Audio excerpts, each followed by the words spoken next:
अस्सलाम वालेकुम स्टूडेंट्स, हमारा आज का जो टॉपिक है वो है एस्केप वेलोसिटी। बहुत इंपॉर्टेंट शॉर्ट क्वेश्चन, इसमें से एक एमसीक्यू भी बनता है, एज अ लॉन्ग क्वेश्चन भी ये पूछा जा सकता है, तो हर फॉर्मेट के लिए ये बहुत इंपॉर्टेंट है।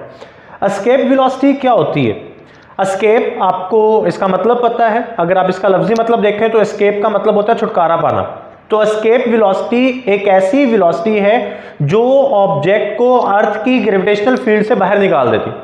ये इसकी डेफिनेशन समझाने से पहले एक छोटी सी एक्टिविटी है, अगर हम उसको देखें तो हम उसको देखेंगे। मैं ये कह रहा हूं जी, आप यहाँ पे अर्थ पे खड़े और आप किसी एक ऑब्जेक्ट को वर्टिकली अपवर्ड डायरेक्शन में फेंकें, वर्टिकली ना फेंकें, चाहे आप उसको प्रोजेक्टाइल में थ्रो कर लें, आप उसको कुछ ना कुछ इनिशियल वेलोसिटी के साथ थ्रो करेंगे, आप देखेंगे कि वो ऑब्जेक्ट कुछ हाइट कवर करेगा और कुछ हाइट पे जाके फिर दोबारा वापस आ जाएगा। आप उसकी इनिशियल वेलोसिटी बढ़ा दें, जिस वेलोसिटी के साथ आपने उसको थ्रो किया था उसको बढ़ा दें, ज्यादा वेलोसिटी के साथ थ्रो करें, तो आप देखेंगे कि ऑब्जेक्ट अब पहले की निस्बत कुछ ज्यादा हाइट पे जाएगा, कुछ ज्यादा डिस्टेंस कवर करेगा, बट फिर दोबारा वो वापस अर्थ पे आएगा।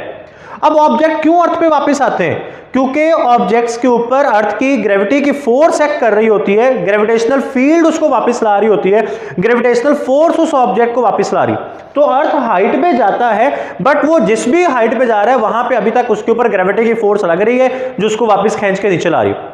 अब आप उसकी इनिशियल वेलोसिटी यानी उसके थ्रो की वेलोसिटी बढ़ाते जा रहे हैं तो वो ज्यादा हाइट पे जाता जा रहा है। तो एक वेलोसिटी ऐसी आएगी जब आप ऑब्जेक्ट को उस वेलोसिटी के साथ थ्रो करेंगे तो फिर ऑब्जेक्ट वापस नहीं आएगा, बल्कि वो वेलोसिटी ऑब्जेक्ट को अर्थ की ग्रेविटेशनल फील्ड से बाहर ले जाएगी, और जब ऑब्जेक्ट अर्थ की ग्रेविटेशनल फील्ड से बाहर चला जाएगा तो फिर उसको वापस कोई फोर्स लेकर आने वाली उस पर एक्ट नहीं कर रही होगी, तो वो ऑब्जेक्ट कभी वापस नहीं आएगा।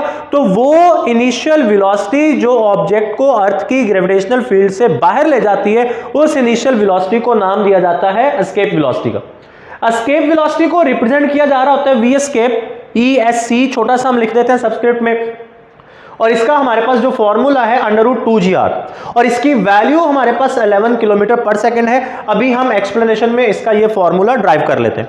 अब बच्चों, हम लोग ये बात जानते हैं कि जब कोई ऑब्जेक्ट अर्थ के सरफेस पे पड़ा हुआ है, यहां पे आपने किसी एक ऑब्जेक्ट को प्लेस कर दिया जिसका मास जो है m के इक्वल है, और ये ऑब्जेक्ट यहां पे पड़ा हुआ है जी on the surface of earth, तो अर्थ के सेंटर से उसका जो डिस्टेंस है वो कैपिटल R यानी रेडियस ऑफ द अर्थ के इक्वल है।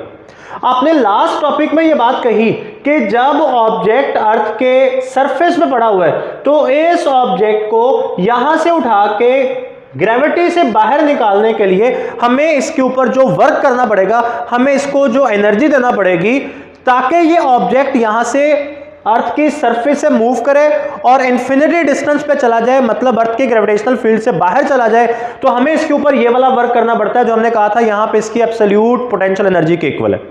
तो देखें, ये ऑब्जेक्ट यहां पे पड़ा हुआ है on the surface of earth, तो यहां पे इसकी जो इनिशियल एब्सोल्यूट पोटेंशियल एनर्जी है वो यहां से मुझे मिल रही है। अब बच्चों, जब ये ऑब्जेक्ट अर्थ की ग्रेविटेशनल फील्ड से बाहर, फर्ज करें यहां पे आ जाता है, ग्रेविटेशनल फील्ड यहां तक एक्ट करे, यहां पे बाहर आ गया, तो यहां पे इसकी जो फाइनल पोटेंशियल एनर्जी होगी वो जीरो हो जाएगी। तो देख लें जी, इसकी फाइनल पोटेंशियल एनर्जी जीरो होगी। तो अब जब मैंने इस ऑब्जेक्ट को यहां से उठाकर यहां पर लेकर आया तो इसकी पोटेंशियल एनर्जी में जो चेंज आ रहा है, चेंज इन पोटेंशियल एनर्जी, ये चेंज जो होगा ये इंक्रीज के इक्वल भी होगा, डेल्टा U।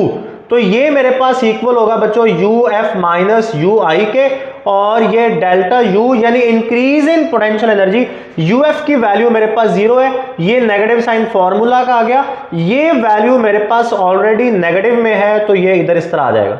तो अब देखें, ये नेगेटिव नेगेटिव से जब मल्टीप्लाई होगा तो मेरे पास जो डेल्टा U है नेगेटिव नेगेटिव प्लस आ गया, GM × M over capital R के इक्वल आ गया। अब बच्चों, आपको इस ऑब्जेक्ट को ये एनर्जी प्रोवाइड करनी है, इतनी एनर्जी आपको इसको देनी है। तो जब इस ऑब्जेक्ट को आप ये वाली एनर्जी देंगे तो फिर ये जो मास है ये अर्थ की ग्रेविटेशनल फील्ड से बाहर चला जाएगा। ठीक है जी, इसको मैं नाम दे लेता हूं इक्वेशन 1 का।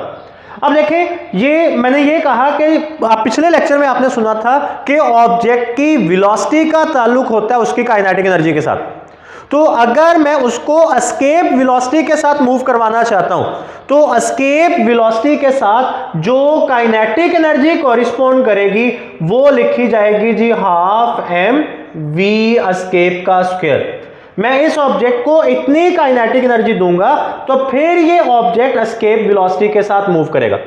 अब देखें, मुझे ऑब्जेक्ट को ये जो एनर्जी देनी है जो इसको अर्थ की ग्रेविटेशनल फील्ड से बाहर ले जाए, ये एनर्जी मैं इसको प्रोवाइड करूंगा किसकी फॉर्म में? काइनेटिक एनर्जी की फॉर्म में। तो मैं यहां पे लिख देता हूं जी, delta U is provided in the form of kinetic energy, in the form of kinetic energy. कि आप इस ऑब्जेक्ट को उठा के ऊपर फेंक रहे हैं तो फिर इसका मतलब आप लिख सकते हैं काइनेटिक एनर्जी जो होगी वो डेल्टा यू के इक्वल होगी।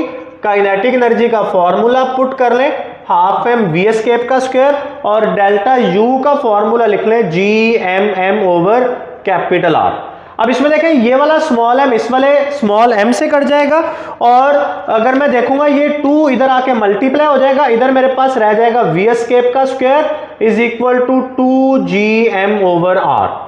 और मैं यहां से लिख सकता हूं बच्चों कि v escape is equal to under root 2gm over R.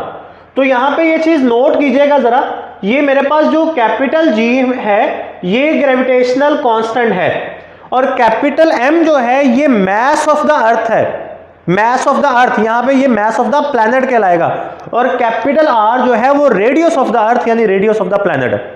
तो ये आप एस्केप वेलोसिटी के फॉर्मूला में देखें, स्मॉल एम यानी मास ऑफ द ऑब्जेक्ट कहीं पे भी नहीं आ रहा। तो इसका मतलब मैं कह सकता हूं कि escape velocity is independent of the mass of the object, कि जो एस्केप वेलोसिटी है ये ऑब्जेक्ट के मास पे डिपेंड नहीं कर रही होती। आप अर्थ पे हैं तो आप अर्थ से एक किसी छोटे से ऑब्जेक्ट को उठा के ऊपर फेंकें और उसको आप अर्थ की ग्रेविटेशनल फील्ड से बाहर फेंकें, या किसी एक बहुत बड़े मास को उठा के अर्थ की ग्रेविटेशनल फील्ड से बाहर फेंकें, दोनों को अर्थ की ग्रेविटेशनल फील्ड से बाहर निकालने के लिए सेम वेलोसिटी के साथ फेंकना पड़ेगा, क्योंकि जो एस्केप वेलोसिटी है वो उस ऑब्जेक्ट के मास पे डिपेंड नहीं कर रही। हाँ, जो एस्केप वेलोसिटी है वो प्लैनेट यानी अर्थ के मास और रेडियस पे जरूर डिपेंड कर रही है। तो इसका मतलब अगर आप किसी एक ऑब्जेक्ट को अर्थ की ग्रेविटी से बाहर निकालना चाह रहे हैं और किसी उसी ऑब्जेक्ट को अगर आप मार्स पे ले जाएं तो मार्स की ग्रेविटी से बाहर निकालना चाहें तो दोनों जगह पे जो एस्केप वेलोसिटी की वैल्यू है वो डिफरेंट होगी, क्योंकि दोनों प्लैनेट्स का मास और दोनों प्लैनेट्स का जो रेडियस है वो डिफरेंट होगा। अच्छा जी, फिर इसके बाद अगर आप देखें तो आपने पिछले टॉपिक में देखा था स्मॉल जी, ये हमारे पास इक्वल होता है gm ओवर आर स्क्वायर के। तो ये यहाँ पे अगर आप देखें तो जो ये वाली इक्वेशन है इसमें आप अगर इस तरह कर लें, v escape is equal to 2gm over R multiply by R over R, और इस पूरे को आप अंडर रूट में रखें तो ये आर इसके साथ मल्टीप्लाई होकर स्क्वायर बना देगा। तो 2 को अलग कर लें, gm over R square into R, इस सारे का अंडर रूट। तो आप लिख सकते हैं जी V escape is equal to 2 वैसे ही आ गया, ये जो है मेरे पास ये स्मॉल जी बन गया और कैपिटल आर साथ वैसे ही आ गया। तो ये वी एस्केप का जो फॉर्मूला आएगा ये 2g इंटू आर के इक्वल आएगा, और जब आप यहाँ पे वैल्यूज पुट करते हैं तो ये 11.2 किलोमीटर पर सेकेंड वैल्यू आती है, बट इसको अप्रॉक्सीमेट करके हम लोग 11 किलोमीटर पर सेकंड ही इसकी वैल्यू मान रहे होते हैं। मैं एक बार फिर से बता दूं कि एस्केप वेलोसिटी जो है वो ऑब्जेक्ट के मास पर डिपेंड नहीं कर रही, बल्कि ये प्लैनेट के मास पे, प्लैनेट के रेडियस पे डिपेंड करती है। अगर आप किसी दूसरे प्लैनेट पे जाएंगे, अर्थ के अलावा किसी दूसरे प्लैनेट पे जाएंगे, सेम ऑब्जेक्ट को थ्रो करना चाहते हैं आप, तो वहां पे आपको जो है वो एस्केप वेलोसिटी उसकी चेंज हो जाएगी because of the difference in values of mass and radius of the planet. ठीक है, और अगर आप अर्थ पे रहते हुए बात करें तो तमाम ऑब्जेक्ट्स की एस्केप वेलोसिटी आपके पास 11 किलोमीटर पर सेकंड होगी। बहुत इंपॉर्टेंट, बहुत आसान टॉपिक है और उम्मीद है आपको समझ आ गया होगा। अगले लेक्चर तक के लिए इजाजत दीजिए। अल्लाह हाफिज।